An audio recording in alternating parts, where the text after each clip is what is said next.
posibilidad ng tagumpay o kabiguan, ng ligaya o lungkot. Kaya marapat lamang na tanggapin si Jesus bilang tagapagligtas at Panginoon. At matapos yun ay panariwain ang katapatan at paglapit sa Kanya bawat araw o day by day. Ang day by day ay naglalayong umalalay sa pang-araw-araw na pamumuhay. Narito po si Kuya Ed Lapis sa mensaheng pinamagatang Elements of a Happy Home.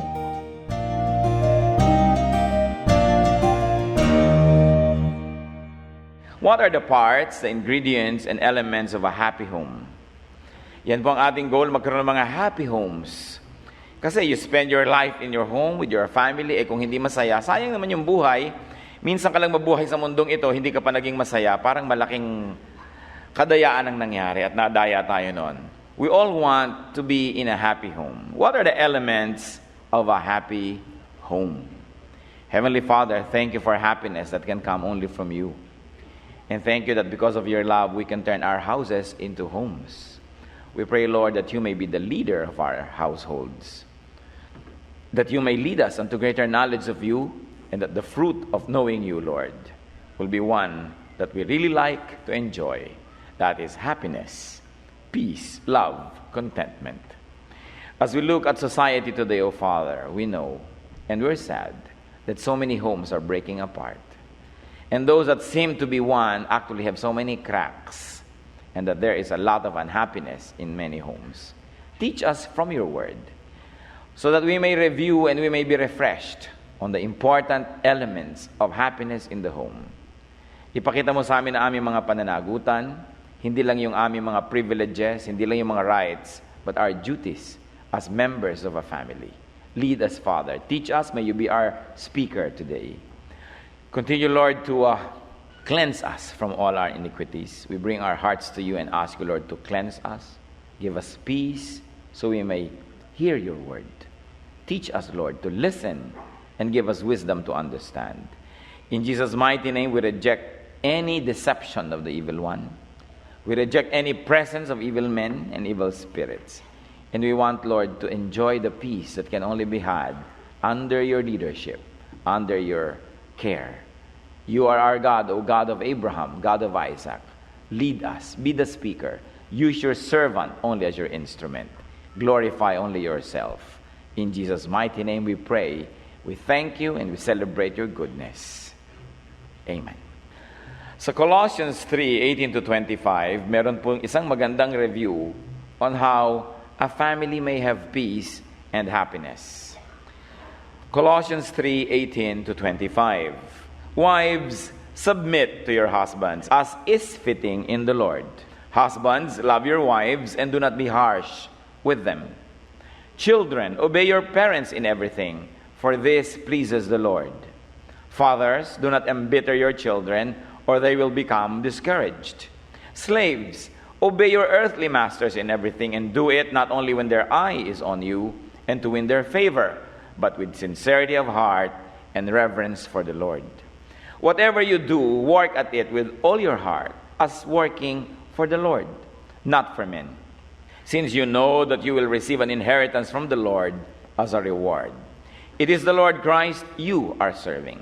Anyone who does wrong will be repaid for his wrong, and there is no favoritism. Then chapter 4, verse 1. Masters, provide your slaves with what is right and fair, because you know that you also have a master in heaven. Paul was addressing a very typical Eastern family. Ibig sabihin, extended family. So ang kanya po mga kinausap, para magkaroon daw ng pagmamahalan, pag-iibigan, kapayapaan sa tahanan, unang-una ang mga asawang babae. Pagkatapos ang asawang lalaki, pagkatapos ang mga anak, tapos ang mga ama, pagkatapos yung mga slaves, mga katulong sa bahay, mga empleyado. And interestingly, pinakamahaba yung tungkol sa slaves sa mga sinabi dito. Dahil kung ilang verses yun, tiki-tiki isang verse lang yung tatay, yung anak, yung asawa, pero yung slaves, ang dami-daming verses. We must remember that whenever Paul writes a letter, and even all the other letters in the New Testament, it is usually in response to a situation. In other words, it is important to note the context in which the letter was written. Hindi pag may sinabi dun sa letter, ibig sabihin na yun na yung general and universal truth for all people to obey blindly and legalistically, but it is an important truth relevant to the situation of the people at receiving the letter. Kaya makikita po natin doon sa sulat sa Colossians ang maaaring malaking mga kakulangan sa mga pamilya sa Colossus. Colossus was a big community and there was a thriving church there. So ano ang mga problema doon? Tulad din naman ng pagsumulat si Paul sa mga Corinthians, may mga problema doon. Halimbawa, pag sinabi ni Paul sa mga babae sa Corinth, always wear your veil in public. It is the right thing to do. Why? Because at Corinth, there were many prostitutes. And the prostitutes did not wear veils. Well, it was the custom of the women in that place to wear veils. Kasi po ang Corinth ay isang port city. It was very unique because it was a city that faced two oceans. So maraming mga marino, maraming naglalakbay doon. Kaya alangan namang yung mga marino ay maghanap pa ng liligawan, manuyo pa, magsibak pa ng kahoy at umigib ng tubig. So the prostitutes advertised their trade quickly by not wearing a veil. So ang dali nilang makilala, transactions can be had instantly. So ang mga babae doon, pinayuhan ni Paul na magbelo kayo. Ngayon, para naman utusan mo lahat ng babae sa buong mundo na magbelo, dahil sabi ni Paul sa Corinth, that will be an overstretching of the verse without respect for its context. Kasi kung nagkataon naman may mga cities na yung mga babae ang mga nagve-veil ay prostitute, ang sasabihan naman ni Paul doon, Christian women, huwag kayong magbebelo para kilala kayo. Ganun lang yon. Hindi mo pwedeng gawing very general. Well, you might find some application, but you must always look if it's relevant to the recipient.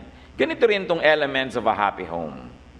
Anong sabi sa mga payo ni Paul dito? Unang-una, what are the elements of a happy home? Submission. Submission of wives to husbands as is fitting the Lord. Maaari na ang mga babae dito sa Colossae ay napaka-strong-willed para mga Pilipina. Kaya ang payo nitong si Paul, submit to your husbands. No? Hindi naman pwedeng gawin natin itong very legal na lahat ng babae, sa lahat ng lugar, sa lahat ng dako, will submit to their husbands kahit ang mga demands ng husbands nila ay ungodly, incorrect, and oppressive. May mga husbands na ang kanilang mga asawa ipinagbibili sa iba o magsasubmit pa ba kayo dahil sabi ni Paul. May mga husbands na itatali ka sa langgaman at gugulpihin ka, magsasabit ka pa, oh, ito pa, isang kamay ko medyo maluwag, pakisigapan mo dear. Dahil sabi ni Paul, submit. You've got to look at the context in which it was said. So it is possible that that was one of the problems or a common problem in Colossus. Women were so very, very uncooperative and they were not submissive to their husbands. So the point of dividing the family and destroying its unity. So sabi, submit to your husband. As is fitting in the Lord. May phrase na nagkukwalify niyan. Yung bagay lang sa mga Kristiyano, yung bagay sa kautosan ni Kristo at hindi makakalabag sa kautosan niya, yun ang submission dapat ng mga women. Kasi may mga lalaking sobra na hindi na nag-e-entrega, ginugulpe pa yung asawa, tapos sabi ni Paul, submit ha. Sabi, as is fitting in the Lord. At kung atin pong i-stretch ang ibig sabihin nito, submission, hindi lang interesado ang Diyos sa submission ng woman sa man, but there are times when also when the husband must submit to the wife. Or any member of the family must be submissive to one another as is fitting in the Lord. Kasi kung ang babae ang may hawak ng katotohanan at heto ang verse, sinasabing ito talaga ang tama, alangan naman ipagpilitan pa rin ng lalaki siya ang masunod. Siyempre, yung salita ng Diyos, yung kabanalan ng mangingibabaw sa lahat. At kung sino man ang may hawak nun, siya ang dapat na manaig, siya ang dapat na pakinggan, lalaki man siya o babae. Pero kung sakaling pareho lang naman, tablat, hindi mo malaman talaga kung sino ang susundin, lalo't parehong may verse na kino-quote, at minumisuse nila yung verse to support themselves, then that's when the woman is advised to be submissive, if only to protect the unity of the family.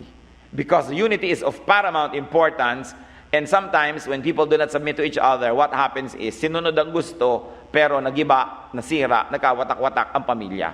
So kung magkakaroon na ng pagkakahiwa-hiwalay at pagkakagulo-gulo, ang last recourse, be submissive.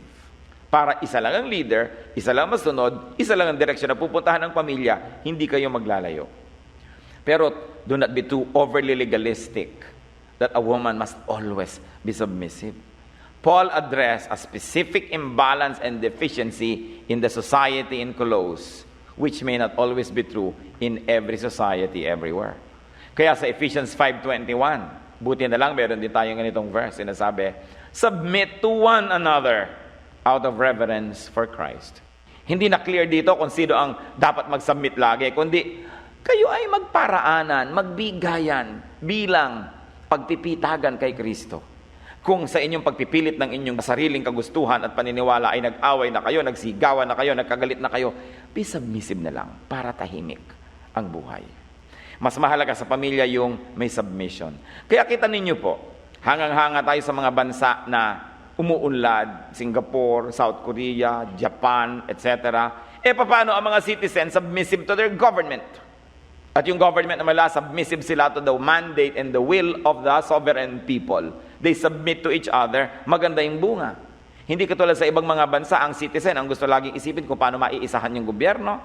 At yung gobyerno iniisip kung paano maiisahan ng mga tao, kaya nagkakanda gulo-gulo ang lipunan. Submissiveness is the first and the last recourse to attain peace. And peace is needed, it is necessary for progress to flourish. So sa family, submit to one another. And may I suggest, husbands, huwag niyo lang laging mini-misquote ito para mang-abuse ng mga wives. And wives, I pray that you will not wrongly interpret and apply this verse to the point na inaapi na kayo, kawawang-kawawa na wala na ka-reason, demonic na ang pamamalakad, submissive pa rin. Remember that Paul addressed a need. It is not always a situation in every church. That's why we should learn how to apply it in our context. Another element of a happy home is love. The love of husbands for their wives. Sabi, husbands, love your wives. If I may rephrase it, each husband must love his own wife. Kasi iba, pastor, wives ho pala to pwede. Plural. Plural din kasi yung husbands.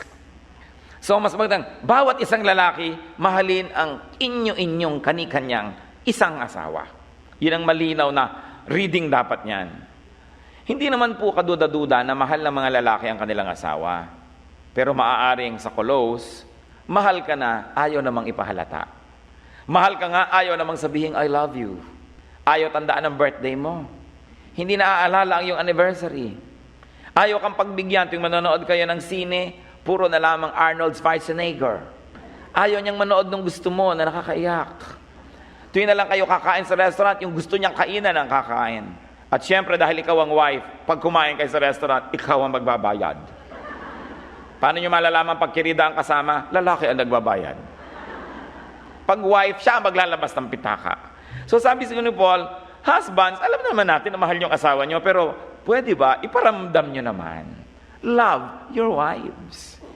Ipakita, iparinig ang iyong pag-ibig. Huwag yung sasabihin mo, understood na yon. Sabi mo, Dar, mahal mo ba ako? Di ba pinakasalan kita?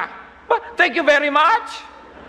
Tatanawin kung malaking utang na loob na pinakasalan mo pala ako. At minsan mo lang kung pinakasalan sa buhay, yun na ang pag-ibig mo habang panahon. Wala na bang replay? Wala na bang review? So yun ang sinasabi ni Paul, husbands, love your wives. Mahal mo naman yan, no doubt. Aso nga na mamahal. Di ba? Alagang ibon na mamahal. Alam nga namang asawa hindi mamahal, pero ipakita. But an extended reading of this is that, wife, love your husband also. Kasi sabi ng wife, ang utos lang ni Paul, submission, ha? Hindi inutos ang love. That is a misuse of the verse. Because all the verses must apply to everybody. Everybody must submit to each other, especially to whoever holds the truth. And everybody must be loving. May mga moments naman yung babae ang hindi loving eh. Love ka, pero hindi rin maiparamdam. Hindi ka malang maipagluto kahit pritong mantika. Nilagang tubig. Wala. Wala rin siyang pagpaparamdam. Lagi na lang niya iniisip, kulang ka ng pag-ibig sa akin, pagpapakita, pero ikaw babae, nagbibigay ka rin ng mga patotoo na yung pag-ibig. Sasabihin, love also your husband. Huwag niyo lang i-take si Paul legally na yung husband lamang at yung wife ang inutusan ng ganito. Ang bawat isa dapat ay ganun. Sabi sa 1 John 4:7, let us love one another. For love comes from God. So mag-iibigan ang bawat isa, hindi lang isa ang may duting magmahal. Kasi sabi ni Paul, another aspect of a happy home is tenderness. Sabi, husbands, do not be harsh with your wives. Hindi ko man boksigero ka, siyang pagpapraktisan. Hindi ko mahilig ang mga bayo, ang asawa may tumatakbo ka sa sunod-sunod, dinadala ka ng termos. Sabi, be gentle. But if we're going to stretch this, everybody must be tender to everyone else. Husband, be tender to your wife, to your children. Wife to your husband, to your children. Children to your parents. Parents to children. Ephesians 4:2, be completely gentle with one another in love. You see, it's nice that there are these verses that give balance to some of the very strong teachings of people like Paul. Kasi for example, ito lang ang sabi ni Paul, akala mo yun lang hahawakan mo, pero may iba pang verses. And the correct way to read the Bible is not to read only one verse, but to consider all the verses that talk about the same thing, and then you find the median, and that is the safe application. You don't use one verse against each other, but you take them all together and find its unique and unifying theme, and you operate within that. Pag may nagsabi, what is the correct interpretation of the Bible? Siyempre, iba, yung interpretation ko ang tama. Sabi naman ng iba, yung interpretation namin ang tama. Hindi yon. Ano ang tamang interpretation of the verses? The interpretation that respects and does not violate all the other verses that talk about the same thing. That is the safe reading. Kaya kailangan kinukuha mo yung buong subset ng lahat ng verses relevant to your topic, and that's where you operate. Be tender. Nagtataka po ako, madalas yung ating best manners reserved for outsiders. And our worst manners are displayed in the home to each other. Yung pinakamasagwang salita, pinakamasagwang ugali, yung pinakamanga pangit na suot, mga pangit na itsura, itong ipinapakita natin sa member ng ating family. Magtataka ka sa ibang ginang, ang ganda-ganda sa labas. Pag nasa bahay, puro baterya ang ulo, puro putik, kung ano-ano nakalagay. Nandun yung husband niya. At kung maglalakad sa kalye na kung sino-sinong lalaki ang makakakita, doon siya kay ganda-ganda. Pero sa asawa niya, mukha siyang tinabunan ng putik, ng bulkan, kung ano-anong nakalagay sa kanyang ulo, kanyang paa. Pag hinihipag mo akong galawin, huwag mo akong lupitan, meron akong ganito. Kanino ba kayo dapat maganda? Yung mga husband din. Kung kailan lalabas at saka nagpapabango. Pag daw mahilig magpabango, sundan nyo dahil bakit masyadong mahilig magpabango? Ang kinis-kinis sa labas, as umaasarap sa asawa, mukhang tandang na lukot-lukot. Yung pangit na mga damit at suot sa bahay. Aba, syempre, you've got to show your best to your loved one. Yan ang kasama mo. Yan ang maglilibing sa'yo. Kung di ka niya ilibing. Tapos yung best manner mo for outsiders. Sa outsiders, yung good morning, yung please, yung ganyan-ganyan. Tapos sa isa tubig! Ang lamig ng kape! Dapat yung manners natin best for our family. Baligtarin lang natin yan. Siyempre, hindi naman ibig sabihin, bad manners na tayo sa labas. But do you know that the people who we live with, cry with, work with, and die with are the people who deserve our best manners? Dapat nandun yun. So, tenderness for everyone. What else is an element of a happy home? Obedience. In the context of Colosse, obedience of children to parents. And I think 99% everywhere that should apply.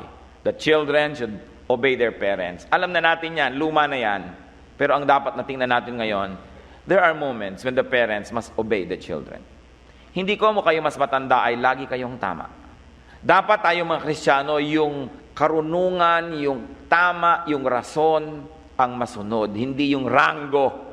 Nako mo akong tatay dito, akong head dito, wala na akong pwede maging mali. Dapat din nakikinig tayo sa mga mas bata. At kung mas tama, ang tunay na pagiging espiritual ay yung sabihin natin, sige, sundin natin yung ideya ni Junior kasi parang yun ang pinaka-godly idea.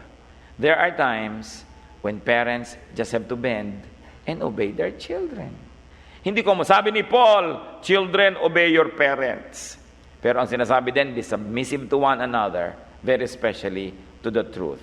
At times, it can be more fitting in the Lord if the parents listened and gave way to their children. Another element of a happy home is encouragement, nourishment of children. Yung context sa tatay sinabi, sabi sa mga tatay, do not embitter your children. Do not exasperate your children. Siguro, yun ang katotohanan sa Colosse. But there are times when it is the mother who is a nuisance and who is really a great mental torture to their children. Sometimes it is the children who do that to their parents. It is not always one particular party guilty. So ano po ang general reading natin dyan? None of us should embitter any one of us in the family. Dapat hindi ginagalit needlessly ng magulang ang anak, at ganoon din naman anak sa magulang, at ganoon din naman ang magkakapatid. Na huwag umimbento ng mga gulo and embitter one another. Ephesians 6:4, this is particularly addressed to fathers. Fathers, do not exasperate your children. Instead, bring them up in the training and instruction of the Lord. Kahapon lang, nasa dyaryo, ang tatay, dinala ang anak, umakyat sa tulay, tumalon, nabuhay ang ama. Anong masasabi niyo doon? Yung bata ang namatay. Yan ang sinasabi ni Paul, mga ama, huwag niyong ganyanin ang mga anak niyo. At kung minsan, hindi niyo kailangang umakyat ang tulay at tumalon para patayin ang isang anak. Kung minsan lang dahil dentista kayo, ipagpilitan niyo lang maging dentista ang anak niyo kahit talagang wala siya katalent at hilig, buhay man niya siya, namatay na rin ang kanyang espiritu dahil labag-dalabag sa kalooban niya yung kanyang ginagawa. O pinipilit niyong maging ganito. Kung minsan sundalo ang tatay, kaya parang Camp Kapinpin ang bahay nila. Ang nangyayari, marami mga rebelding mga anak tuloy. Kasi ano ba kami sundalo, anak? Nalilito rin sila. Sabi, fathers, do not exasperate your children. Alam niyo, this is a very bitter pill to swallow. Kasi lalo sa ating society, talaga ating mga magulang ay para mga puon. Kung pwede lang ilagay mo sa dambana, takpan ng birina at lagyan ng insenso sa harap. Talagang, sabihin ay batas, talagang ganun. Pero alam niyo, yung kapangyarihan ng magulang, lalong dapat gamitin to make the children flourish. For them to find their correct place under the sun so that they will bear fruit. Kasi kung anak nyo cactus, pilitin nyo man yan na itanim sa tabi ng tubig, malalantat, maluluoy. Kung anak nyo lumot, pinilit nyo doon sa arawan, matutuyo siya. Orchid siya, in-expose nyo sa araw, hindi mamumulaklak, liban na lang ground orchid. Lahat ng tao, tulad ng halaman, may tamang lugar. Doon siya magbo-blossom, doon siya lulusog at mamumulaklak. Kaya huwag din natin ipagpilitan ang gusto natin sa ating mga anak. Sapagkat pinilit man natin sila, hindi naman sila naging first-class persons that they can become because wala sila sa kanilang hilig, wala sa hiyang, wala sa natural talent. There are many ways. Kung minsan mababasa niyo sa pahayagan yung mga tatay na maglalasing at pagka nalasing ay yung mga anak ang ginugulpe, pinapaso ng sigarilyo, binubusan ng kumukulong tubig. Hindi lang tatay, sometimes mothers do that, and especially stepmothers can do that too. So, kaya lahat ng dapat ng may authority sa pamilya, pinapaalalahanan. Ang authority ay binigay ng Diyos para kalingain yung mga mahihina, yung mga inosente at mga bata, hindi para sila ay sakupin in a very, very violent manner. Ang daming domestic violence na nangyayari. Kaya sa Amerika, lumabis naman ang batas sa pagtatanggol sa bata, bawal na ngayong mamalo ang magulang ng sariling anak. It's also not healthy. Because you remove the authority of the parents from the home and transfer it to the state. Kaya yung mga Pilipinong nagpapalaki ng mga anak doon, pagka Google Pin mo na anak mo gusto mo sampigay, tatawag ako 911. Kaya yung mga ibang Pilipinong marurunong doon, hindi nangungurot, hindi namamalo, dahil ang mga teachers sa school, pag tinignan na may pasa, ire-report sa police. Creative mothers, sinasabunutan ng mga anak nila kasi walang pasa. Pero ngayon, nasusukat na rin yung anit kung nasa bunutan. Hindi mahalaman na ng mga magulang kung anong gagawin sa mga anak. Kasi nga, sa sobra sigurong abuse ng matatanda doon sa kanila, nagkaroon ng mga batas.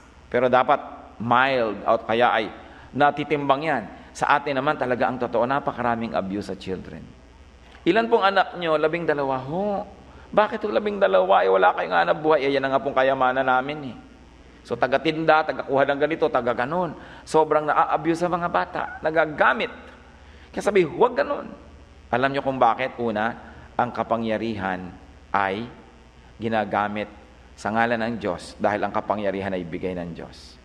At pangalawa, kung ayaw niyo maging banal, may sasabihin ako sa inyo, yung inaapi ng mga bata, habang tumatanda kayo at papahina, papalakas sila. Huwag niyong sabihin, hindi ko kayo binigyan ng babala. Sabi ng bata, habang binugulpi mo, balang araw, babangon ako, dudrugin kita.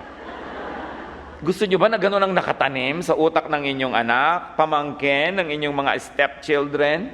Aba, lalo mga stepmother, dapat mahal na mahal ang iyong mga stepchildren dahil lalaki din yan. Hihina ka rin. Hindi ka laging malakas. Napakahalaga. So if you cannot be holy, at least be wise. This is only a matter of planting. Magtanim ka. Kasi ang itinatanim mo, aanihin mo. Mahalaga. To encourage the children and not to discourage them. Another element, of course, in a happy home is loyal, efficient service to one another. Especially sa context ni Paul, loyal and efficient service ng mga katulong sa bahay, ng mga empleyado, ng mga manggagawa, dapat daw matapat ang paglilingkod. Huwag ka lang daw maglingkod kung nakatingin ang amo mo. Kasi ang tunay mong amo ay ang Diyos sa langit at ang paglilingkod mo sa iyong amo, dapat mong ituring na paglilingkod din sa Diyos. Ephesians 6:5-7. Slaves, obey your earthly masters with respect and fear, and with sincerity of heart, just as you would obey Christ.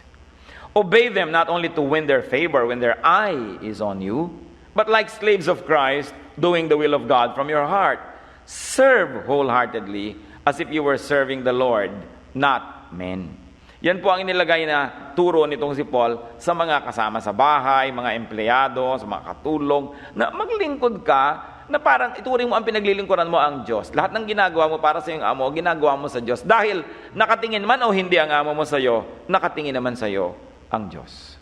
Minsan nga po ay nagpapagawa ako ng kaprasong construction sa bahay. Dinig na dinig ko yung pak, tunog ng bakal, pinupukpok na manggagawa sa taas. Ako naman tiningnan ko kung anong ganda ng ginagawa niya. Aba, nakasalampak yung manggagawa, nakaupo sa sahig, nakasandal sa pader, hawak niya yung tubo, may pinupukpok lang siya isang tubo. Tuk, tuk, tuk. How creative! May sound effects ang kanyang trabaho. Pero pag sasara ng araw, tiningnan mo, wala namang nagawa. Yan ang mga kinakamuhian ng Diyos. Nagpipinta ng bahay mo, nung tingnan mo, ang tagal matapos, yung pala ang brass ng Q-Tex. Paano nga matatapos yan? Pang mga manggagawa, gusto sumweldo, ayaw magtrabaho. Kaya hindi umuunlad ang buhay natin. Kaya sinasabi dito, huwag mong dayain kahit hindi nakatingin. Kita ka ng Diyos. At ang Diyos, kung gusto kang pagpalain ka. Kung ayaw, wala ka magagawa. Kaya maging matapat. Serve one another. At hindi lamang yung mga empleyado, hindi lang yung katulong na yun ang may duty, pati rin yung amo. An element of a happy home is fairness of the so-called master to the slaves, fairness of anyone to everyone else as is fitting the Lord. Fairness. Fair ba tayo sa mga naglilingkod sa atin? Pinapasweldo ba natin ng tama? Binibigyan ba natin ng maayos na kakalagyan, hihigaan? O tayo na lang may karapatan at sila'y wala na? God sees that. At sa church, yung mga naglilingkod sa atin, alam nyo, baligtad kasi sa church, yung mga leaders, sila talaga yung servants Natutulog ka pa Gising na yung pastor para mag-aral ng ime-message. O natulog ka na, gising pa siya. Tulog ka na, ipinagpe-pray ka pa ng mga prayer warrior. Wala ka pa sa church, nandito na yung mga musicians, mga technicians para ihanda, para pagdating ng inyong kamahalan ay tutugtugan na lang po kayo pagdating nyo. Yung ganon. So, ang mga servants, ang mga leader servants din, fair ba tayo sa mga servants na ito? Binibigyan ba natin sila ng what is due them? 1 Thessalonians 5:12-13. Now we ask you, brothers, to respect those who work hard among you, who are over you in the Lord, and who admonish you. Hold them in the highest regard in love because of their work. Yan ang utos sa atin. Bigyan ng pinakamataas na pagtingin ang mga naglilingkod sapagkat inilagay sila dyan ng Diyos at alang-alang sa kanilang ministry. Napaka-importante itong because of their work. Sabi niya, hold them in their highest regard, in love, because of their work. Kasi kung minsan, you cannot hold people, even pastors, even leaders, even Bible study leaders, in the highest regards and in love, because sometimes of their grammar, because sometimes of their education or lack of it, sometimes because of their errors, sometimes because of their deficiencies, hindi mo maigalang. Pero ang sabi ng Bible, igalang mo sa pinakamataas na paraan, alang-alang sa kanilang ginagawa because of their ministry, not because of their looks, not because of their personal circumstance, and definitely not because of their deficiencies, but hold them in the highest regard because of their work. Because when they are doing the work of Christ, they are partners of Christ in working in us, for us, with us, and because of us. Therefore, they are people of God, instruments of God. Kung hindi mo igagalang dahil lang sa kanyang sariling pagkatao, kasi bihira, yung pag tinignan mo yung pagkatao ay kagalang-galang agad. Kadalasan, pag tinignan mo yung pagkatao, hindi mo mga igagalang Pero sabi, alang-alang sa kanilang ginagawa, igalang sila. It is important to note that. Because the home is a family, but in a bigger sense, the church is our bigger home. Actually, the church is your permanent home. Yung sister mo, brother in Christ, gumuho man ang panahon, matapos man ang mundong ito, forever and ever, brother and sister mo pa yan. Pero yung brother and sister mo sa laman, na hindi tatanggap kay Kristo, hindi maniniwala sa Kanya, darating ang panahon, magkakahiwalay kayo, at magkakahiwalay kayo forever and ever and ever. Ang magiging tunay mong kapatid forever, yung katabi mo. Yan.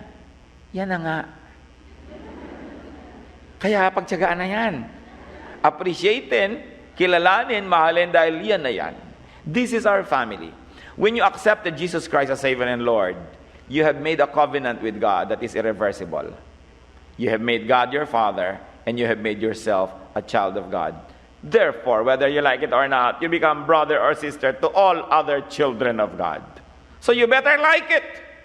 Nagtataka ko sa mga tao, may church sila, hindi pa gawin ng paraan na mamahal niya yung mga kasama, magkasundo, may konting away, papalakihin. Sa halip na gawin nila yung magagawa para ayusin, papalakihin pa, kukuha pa ng mga kakampi. Kahit naman anong gawin natin, di na tayo pwede maghiwa-hiwalay pa.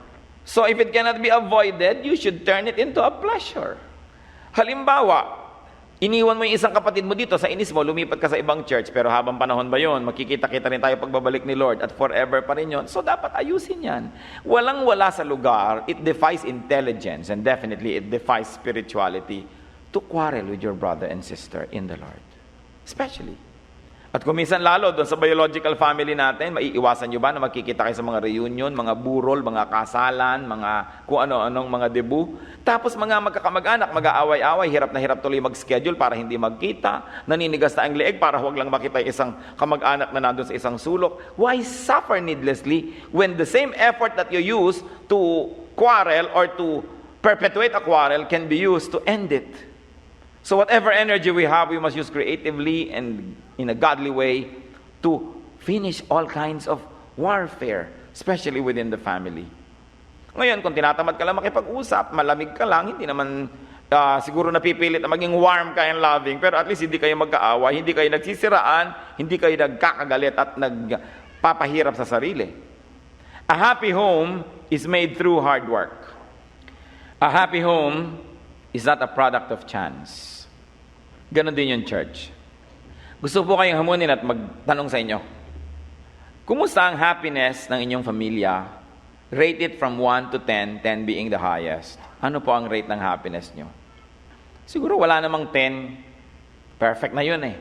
Even the Forbidden City, the emperor built 9,999 and 1/2 rooms. Ayaw niyang gumawa ng 10,000 rooms. Or 1,000 ba? 999 and 1/2 ba yung ginawa niya? Ayaw niya ng either 1,000 o 10,000 kasi sa Chinese numerology, perfect yun. At sabi niya, what I built is not perfect, cannot be perfect. So yun lang ginawa ko. So siguro yung family natin, hindi naman pwede maging 10 talaga yan. There's a building in Vancouver that was very, very beautiful. Nung nagawa yun, sabi ng mga tao, perfect. Sumama ang loob ng arkitekto kasi sabi niya, only God makes perfect things and I'm only a man. So ang ginawa ng arkitekto, binungi niya, hinampas niya ng martilyo yung isang brick ng building, binungi. Maliit na bungi. Hindi na perfect kasi may bungi. Inilagay niya sa isang sobre, selyado yung kaprasong bungi na yun, inilagay niya sa bank, nasa vault. Naglagay siya ng malaking pera na hanggang ngayon dahil sa katagalan na nag-interest. Pagkalaki-laki ng pera, ibibigay kanino man na makakita kung nasan yung bungi at mapagtagpi niya yun. Huwag muna kayong umalis, hindi pa tapos ang service. Gusto niya na agad pumunta sa Vancouver. Hanggang ngayon, walang makakita ng bungi. Kasi sabi niya, walang perfect na building. At kung people insist that it's perfect, pak, minartilyo niya. Ngayon, hindi na yan perfect. Hanapin niyo kung nasan yung imperfection. So sa family, walang perfect.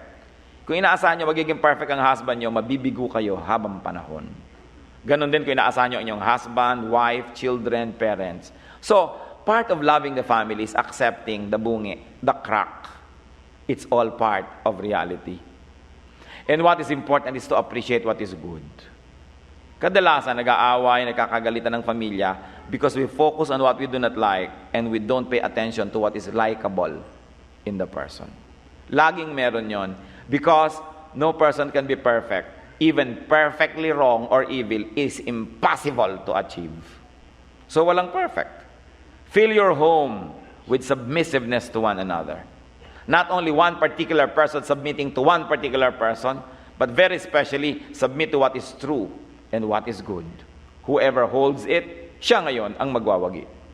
Fill your home with love, with tenderness and obedience, encouragement and nourishment, service and fairness. Then happiness will dwell. We are all participants in making or breaking our homes. Kung minsan may mga mag-asawa, 30, 40, 50 years na magkasama, tsaka pa naghiwalay, parang sayang naman yung lahat ng pagsisikap nyo ng mga nakaraan. Kung kailan na lang malapit na kayong tumanda at maging lupa, ay tsaka pa kayo maghihiwalay. Yung iba naman, ilang araw pa lang, naghiwalay na. Kung makikipaghiwalay tayo sa lahat ng di natin kasundo, wala kayong makakasama na matagal. Kasi lahat ng tao, hindi natin makakasundo sa lahat ng bagay. So ang mahalaga, hindi kita kasundo dito. Sige, ikaw naman panalo ngayon, bukas ako naman. Bigayan talaga. Ang nagtataka ko minsan, lalo yung mga magulang at anak at mag-asawa, ang tagal-tagal na magkasama, di pa natutong mag-adjust to each other. One of the highest proofs of intelligence is our capacity to adjust. We've got to adjust. Not expect everyone to adjust to us. And remember this, because God is a God of justice. And the Bible says, what you plant, what you reap, as you do your part, definitely you will receive your share. Galatians 6:7, a man reaps what he sows. A person harvests what he plants in the home, in the church, in the nation, in the world. Ang buong mundo, bakit ba polluted ang air? Tayo din na nagpo-pollute, so we harvest it. Bakit ang gulo-gulo ng traffic? Tayo rin naman yung mga nasa kalsada, so we harvest it. We are the sum total of the parts. Kung ang pamilya ay ganito, tingnan mo yung mga parts niyan, siguradong may problema lahat. You want to be happy. I don't want to ask you that. I'm making a statement because I'm sure you want to be happy. You want your home to be happy? Do your part. Do your part. Tuwing kaya natin, mag-submit na lang tayo. There are very, very few things that should move us to war. Remember this, major trains stop only at major stations. You don't stop at every station. That means you're just a small train. Great people don't pick every fight, don't join every battle, but you choose your battles. And remember, our battle is against Satan and evil spirits, not against our spouses, not against our children, or parents, or relatives. Isipin nyo na ang tunay nating kalaban, si Satanas, hindi ang isa't isa. You must never use your energy to fight each other, but only the devil. And we will be happy. Heavenly Father, you look at our families. Hindi nyo po kalooban na magkaroon ng unhappiness sa pamilya. Ang gusto nyo ay mapayapa kami, matahimik, masagana, masaya. Salamat at ang inyong salita, Panginoon, ay buong buo na nakapagbibigay sa amin ng karunungan, kaliwanagan, kalakasan. Turuan nyo kami na kayo ang masunod at hindi kami. Teach us to look at our loved ones, at the family, with respect and appreciation. Ituro nyo po, Panginoon, igalang namin ng isa't isa. That respect should first and foremost be given to our family members. And we're praying right now for our families that are threatened, Lord, by war, by trouble. Mga mag-asawang di magkasundo, mga anak na rebellious, mga magulang na pabaya, lahat po ng ito nais naming dalhin sa iyong paanan. Mangyaring gamitin mo kami mga anak mo na instruments of peace, instruments of enlightenment and empowerment. At nawa yung blessing nyo dumaan through us into our families. Like windows and doors, O Lord, we open ourselves to you so you can enter our homes. Enter our homes, Lord Jesus. And may your peace remain in our homes. Ituro mo sa amin ang aming mga pananagutan. Mga kapatid, sa ilang saglit, ating isipin ang ating participation kung bakit kumisan may trouble sa family. We love our family, we serve them, but then we hurt them sometimes with our words. Family members do their best for us, but we don't appreciate, we don't say thank you, we don't recognize. Let us see kung ano ating pananagutan at kung ano pang pwede natin gawin so that we can have happy homes. The Lord instituted the family for happiness and peace, not for trouble. Humingi tayo ng karunungan ngayon sa Panginoon, makita ang ating pananagutan at kung ano pang mga creative things we can do to promote love in the family. Be at peace with the Lord for a while.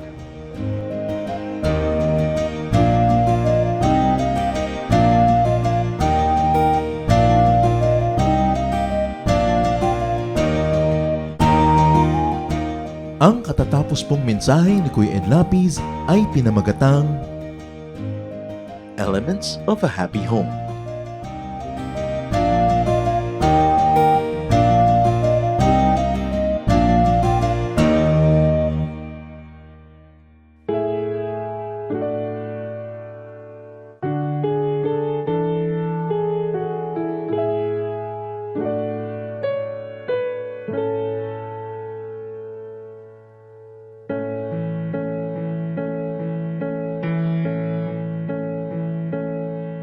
Kung aking marinig, banayad mong tinig, paligid may dilim, sa pag-asa'y hitik.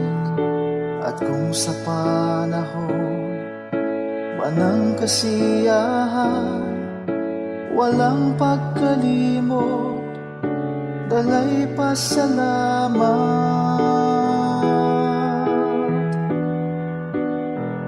Alay ko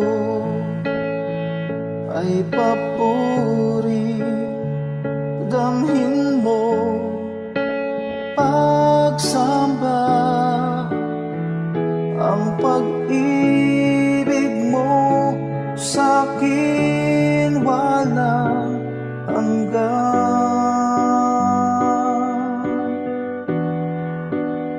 Sa iyo kabutihan, buhay ay nakamtan. Pupurihin ka magpakailan pa man, aking Diyos.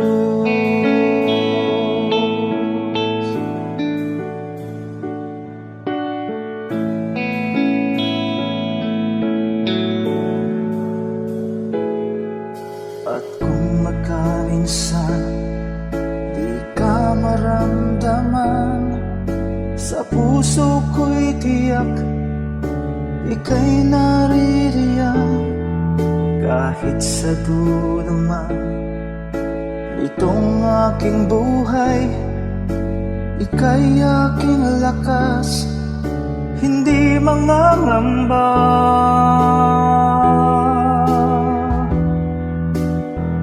Alay ko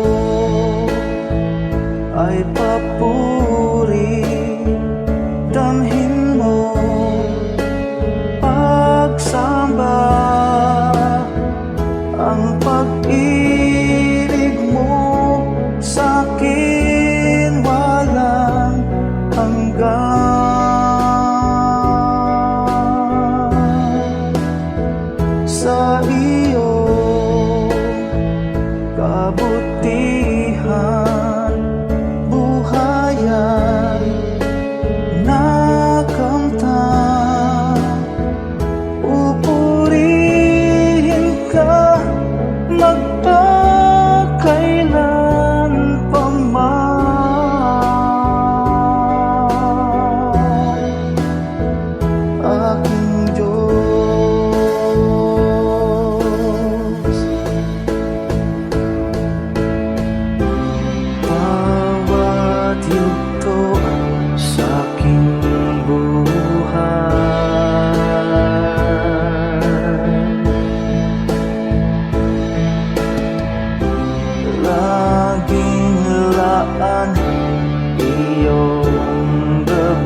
ay papuri.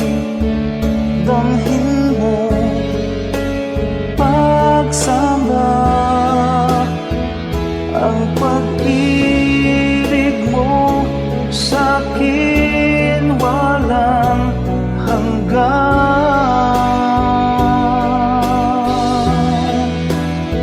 Sa iyong kabutihan,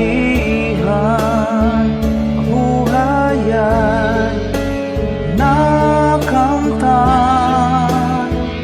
Pupurihin ka magpakailan pa man,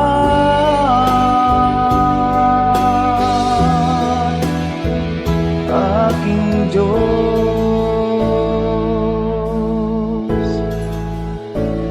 aking Diyos,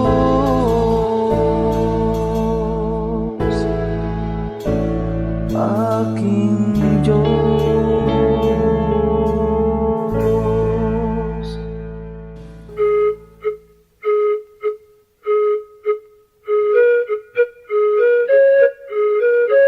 Dumako po tayo sa mga hiyas ng bayan, mga bagay po na maaari nating kilalanin, pag-aralan, ipagmalaki bilang mga Pilipino, hindi naman para magyabang, kundi para magkaroon po tayo ng mahalagang pagtingin sa ating mga ninuno, sa ating nakaraan at sa ating sarili.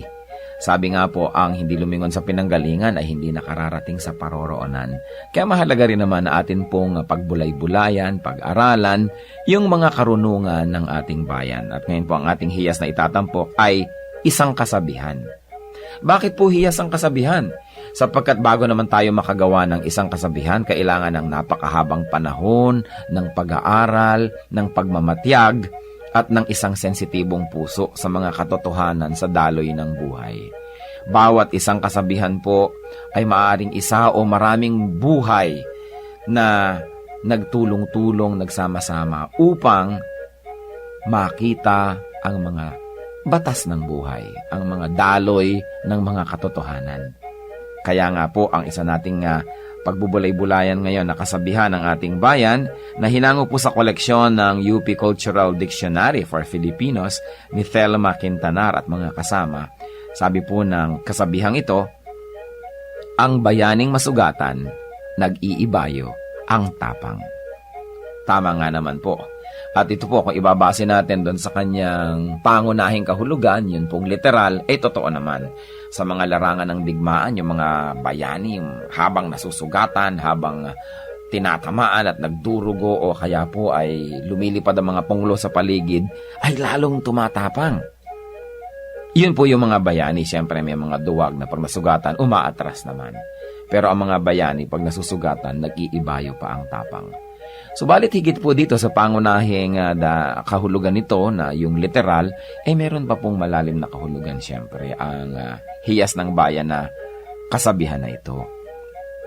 Na ang taong talagang matining ang loob, ang taong talagang mahusay ang kalooban, ang tao na talagang magiting ang kanya pong pagkatao, habang siya po ay hinahamon ng mga nakapaligiran, habang siya po ay pinipilit na ikulong, ay lalo naman siyang nagpipilit na makalaya. Habang siya ay minamaliit, ay lalo naman niyang pinapatunayan ang kanyang kadakilaan. At habang siya po ay pinahihirapan sa kanya pong pagtatangkang makamit ang kanyang minimithi, ay lalo naman po siyang nagsusumigsa at lalo naman siyang nagsisikap na malampasan ang mga hadlang na ibinibigay sa kanya. Yan po ang tunay na kabayanihan. Hindi madaling matakot, hindi madaling umatras, hindi ningas kugon, hindi madaling panghinaan ng loob, at hindi madaling alisan ng damdaming marubdob upang maituloy ang mga dakilang adhikain. Yan po ang isang tunay na kabayanihan. Hindi madaling pigilin ng mga kalungkutan, hindi madaling pigilin ng mga balakid o hirap. At yan po ang isang tunay na kabayanihan. Yung pong tayo ay magkaroon ng isip na kapag naidalangin na natin at nadesisyon na natin gawin na isang bagay, hindi tayo madaling hadlangan. Habang nagkakaroon ng hadlang, lalong tumitibay ang ating determinasyon na ito'y malampasan. habang tayo nasusugatan, lalo tayong tumatapang. Yan po ang isang magandang kaugalian ng ating bayan na dapat nating alalahanin. Hindi po yung ningas kugon na sabi ng mga banyaga tungkol sa atin, kundi yung kasabihang ito, ang bayaning masugatan, nag-iibayo ang tapang.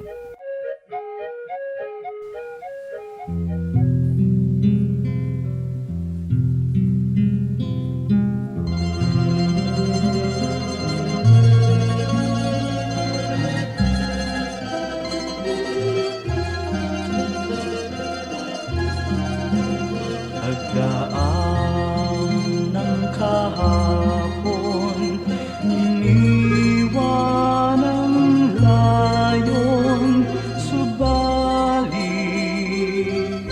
kayo'y nanatili.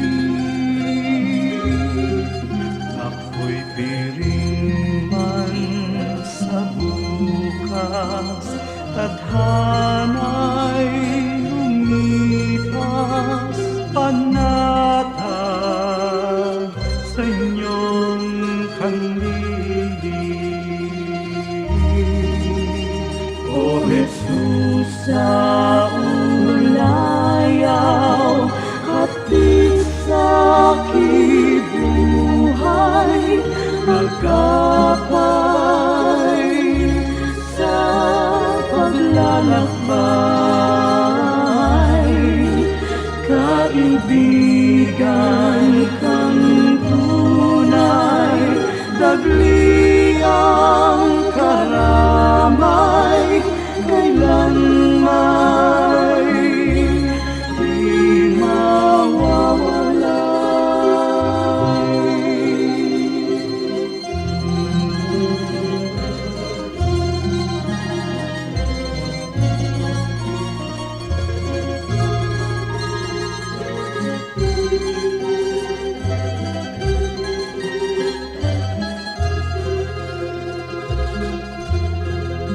sa tamis ng iyong hiya, masakit at hirap, sadyang hindi mananaig. O Jesus, kaulayaw, gawin pang malinaw sa akin ang iyong pag-ibig. O Jesus, sa ulayaw, hatid sa kibuhay, agapay sa paglalakbay, kaibigan kang tunay, dagli ang karamay, kailan may di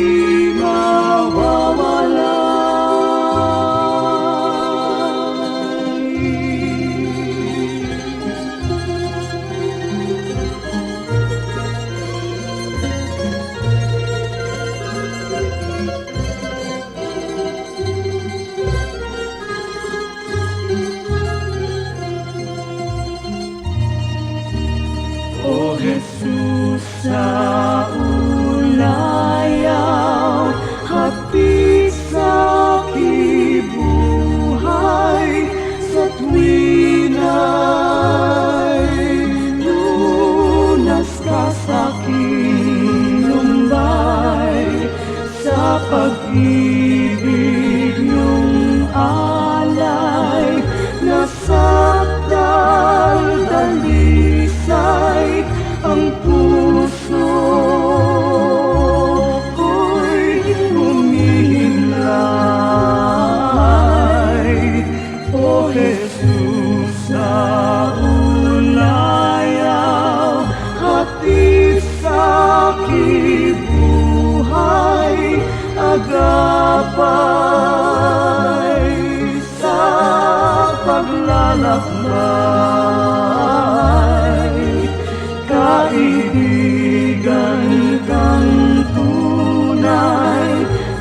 liyang karamay kailanman di mawawala.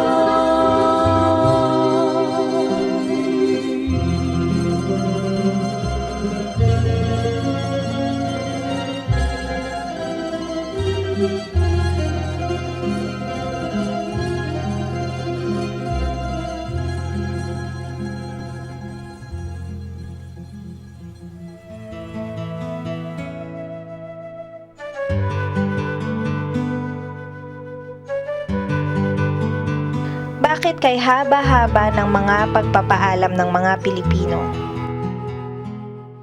Kasi nga pa tayo mapagmahal, kaya ayaw natin tinatapos ang mga mabubuting bagay, lalo yung pakikipagmabutihan at pakikipagkapwa. Kaya may goodbye na sa taas ng bahay, may goodbye pa daw sa may hagdan, hanggang baba, at pwede ka pang ihatid hanggang bus stop o sa parking lot. Because we don't want to end a good thing. Natural sa atin yan. We are a very spiritual people and therefore timeless. Ayaw natin na merong very marked endings, especially ending a good thing.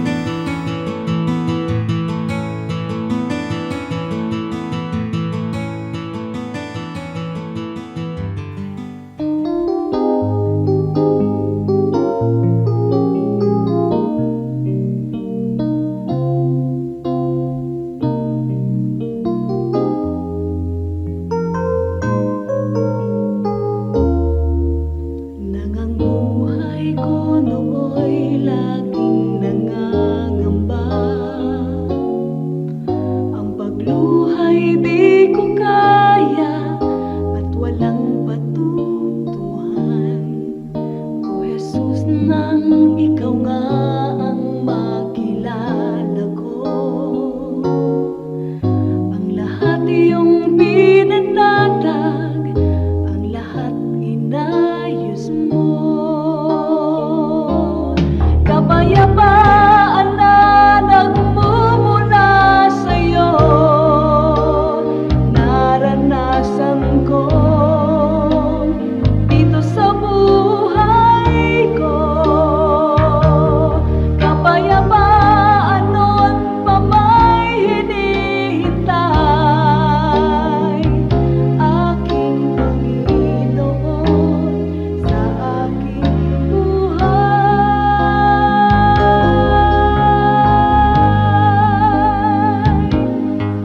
Sa gitna man ng unos, kung ang takot ay ganap, sa pagtawag kay Jesus, papayapa ang lahat.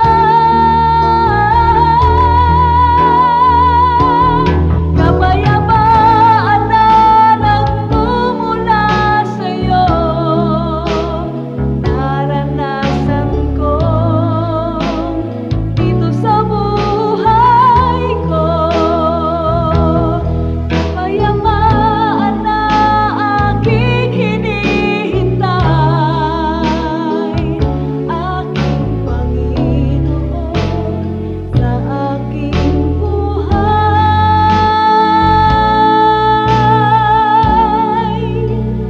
sa aking buhay.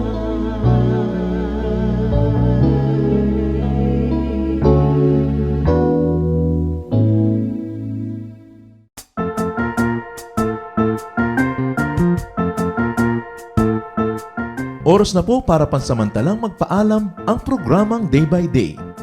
Tayo po'y magsama-sama tuwing ika-6 hanggang ika-7 ng umaga, araw-araw. Magandang umaga po at mabuhay ang Panginoong Hesus!